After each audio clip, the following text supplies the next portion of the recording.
mens moenie 'n volstryspolitiek benadering hê en sê kom ons gaan net weg en hoop alles word opgelos nie. Dit gaan nie self opgelos word nie. Die gematigde meerderheid op kampusse het te lank stil gebly. En ek dink wat ons nou gesien het is die begin van 'n proses om te sê waar gewone studente sê ons eis waardigheid, ons eis die reg om klasse by te woon en ons gaan nie net terugsit dat ons geboelie word deur Julius Malema se span nie. En dis wat hulle vanoggend gedoen het. Ek dink dit stuur 'n baie duidelike boodskap ook uit aan die universiteitsbestuur, want hulle doen nou op die oomblik alles wat die EFF eis. Die EFF het geëis dat Afrikaans moet weg, nou wil hulle Afrikaans wegvat.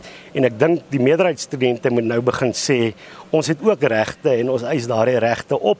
Ons eis dit op 'n beskaafde manier op. Ons is nie aggressors nie, maar ons gaan ons nie laat boelie nie.